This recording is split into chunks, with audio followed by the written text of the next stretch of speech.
Fala pessoal, tudo bem com vocês? Bora atualizar as notícias do Timão porque a negociação com Fabrício Angileri esfria o lateral esquerdo.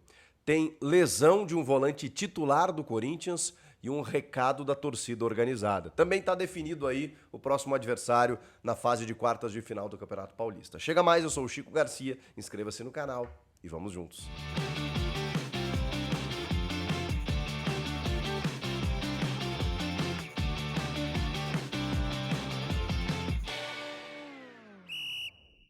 Bom, pessoal, foi muito ruim, né? E inclusive o day after, né, a repercussão do empate na Venezuela chamou a atenção. Realmente foi unânime, todo mundo entendeu de que o Corinthians não jogou bem, os jogadores mesmo acho que reconheceram e esse é o primeiro ponto, né?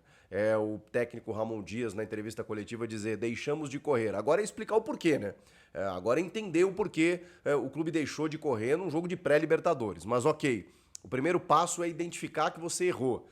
Que você agiu errado, entender por que, no caso não perdeu, mas entender por que o Corinthians foi mal. Deixamos de correr, deixamos de jogar o que sabemos no segundo tempo. Beleza. Os jogadores entenderam que as críticas da torcida elas são legítimas, pela maneira como o time não jogou. O goleiro Hugo Souza, o próprio Memphis, o André Carrilho, todos reconheceram de que o Corinthians não esteve bem. Bom, e a partir de agora precisa reagir. Não só no Campeonato Paulista, nos próximos jogos, mas nesse jogo de volta, na quarta-feira da semana que vem, na Neoquímica Arena, para vencer e vencer bem e aí não deixar qualquer margem, qualquer brecha para uma tragédia. Seria uma tragédia o Corinthians ser eliminado já nessa primeira fase. E eu não posso tratar isso como algo distante, ainda que seja, porque o Corinthians empatou o primeiro jogo e um novo empate leva a decisão para os pênaltis. Tem que vencer o jogo, vai ter que vencer. Tem condições disso? Pelo amor de Deus. A diferença técnica é gritante, mas precisa efetivar isso na prática. Inclusive, essas manifestações, elas vieram também da principal torcida organizada do Corinthians. A Gaviões da Fiel emitiu um comunicado dizendo que tal postura é inaceitável. Né, entre aspas, essa última expressão, que é o que todo mundo concorda, né? Que foi uma postura apática que não representa os ideais do Corinthians, né? Que inclusive o presidente Alê, né, o presidente da Gaviões e a própria torcida organizada conversou com líderes do elenco e manifestou essa contrariedade da maneira como o Corinthians se portou em campo lá. Então, essa resposta vai ter que vir, não só para a organizada, para o torcedor em geral, para o clube, para a instituição. Foi um desrespeito, na verdade, a instituição, a maneira como esses jogadores atuaram. Esse jogo também, ele acabou revelando aí, né, uma lesão muscular do atleta Ranieri, né, um volante que foi titular em 8 partidas nesse ano, um cara que vinha jogando, né, muitas vezes na abertura de meio campo. Acho que até não tão bem quanto ele termina a temporada passada, mas é um titular da equipe. É um cara importante, da confiança do técnico Ramon Dias, e os exames detectaram, né? Ele foi substituído ainda no primeiro tempo pelo Breno Bidon, lá na Venezuela, e os exames detectaram uma lesão muscular de grau 2 na coxa direita. Isso dá uma média de um tempo de parada de 4 a 6 semanas. Não é tão simples assim.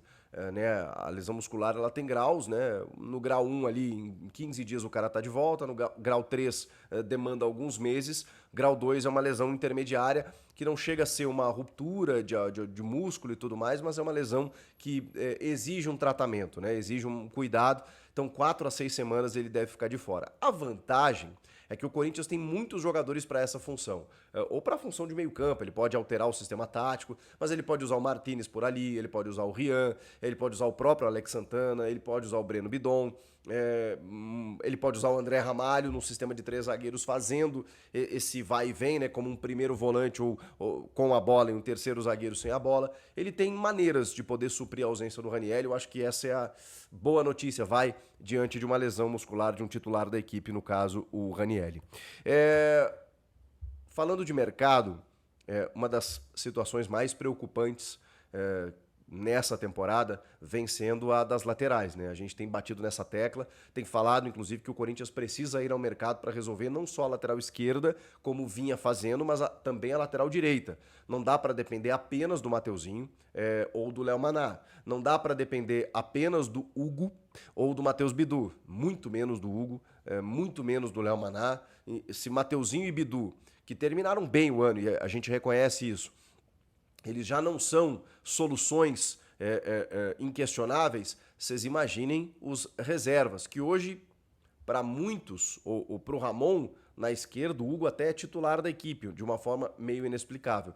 Então, o Palácios nem considero, né? Então, o Corinthians teria que ir ao mercado. E aí, a negociação com o Angileri, né, ex-River Plate, que está no Getafe, ela deu uma esfriada, segundo portais de notícias aí. E aí, cara, aí complica mesmo, porque o Getafe tem outras propostas, né? Ele tem contrato até o meio do ano que vem, os caras agora começam no leilão, começam a exigir mais dinheiro, o Corinthians que é um cara livre no mercado, né? Como tem feito negócios assim, para poder negociar apenas salário, então a negociação deu uma embaçada, só que assim, tem 8 dias para fechar a janela. Tem 8 dias para o Corinthians contratar e inscrever jogadores para a sequência da temporada, né? Para todas as outras competições. Se não conseguir registrar até o dia 28 de fevereiro, só na janela do meio do ano. Então, e aí? Vai ficar com o que tem? E é o único movimento que a gente viu, que a gente acompanhou nos últimos dias aí. Era do lateral esquerdo. Lateral direito ninguém fala. Mais um jogador de ataque ninguém fala. Saídas também, se falou do Pedro Raul e tudo mais. Para o Ceará também não foi adiante. E o Rodrigo Garro, né, que teve uma proposta do Zenit de 25 milhões de euros e o Corinthians felizmente recusou, porque era só o que faltava. Não estão contratando ninguém, vocês imaginem vender ainda o principal ou um dos principais ativos do clube, que é o Rodrigo Garro, o melhor meia do futebol brasileiro, o melhor jogador da posição, eleito no ano passado e que é um cara diferenciado no time. Vocês imaginem o custo disso, né? O ônus disso de você perder um titular tão decisivo como é o Rodrigo Garro. Felizmente, o Corinthians entende que não dá para se desfazer de nenhum titular nesse momento e por isso ele fica, né? Então a gente já tem essa tranquilidade, pelo menos até a metade do ano, né? O Benja chegou a falar numa proposta da Inter de Milão para o Yuri Alberto, mas isso também ainda não aconteceu. Mas posso dizer para vocês que o Benja, especialmente em questão Yuri Alberto, é um cara muito bem informado. Ele tem relações próximas, é o máximo que eu posso dizer, e eu consigo, nem falei com ele, mas consigo deduzir de onde vem essa informação. Então, assim, pode ser que não pinte agora, pode ser que seja na metade do ano, mas seria também um problema você perder um jogador titular, né, tão importante. Enfim, aparentemente não. Só que, já sem perder, o Corinthians já precisava repor, já precisava contratar jogadores. Vocês imaginem se saem desses caras. Ok, vai entrar grana, mas aí tem que buscar no mercado, né? Não tem jeito.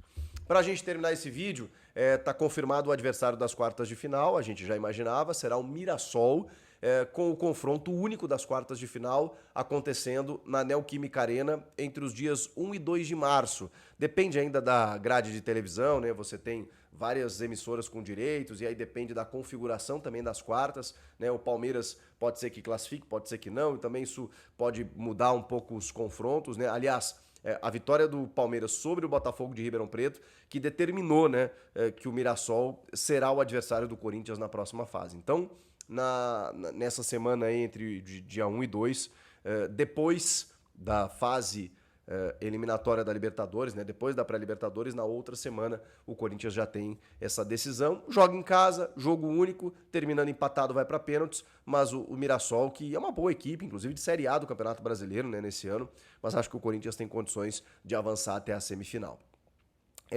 Fecha essa primeira fase o Corinthians contra o Guarani, domingo, 6h30 da tarde, na Neoquímica Arena também, para a gente entender aí de que maneira o Corinthians termina essa primeira fase. Provavelmente o Ramon vai dar um descanso para a galera, vai dar uma mesclada no time para quarta-feira ter força máxima na Neoquímica Arena e aí despachar de vez o Universidade Central da Venezuela. O que vocês acharam dessas informações? Comentem aqui, quero ouvi-los. Inscreva-se no canal e eu volto na próxima. Tchau!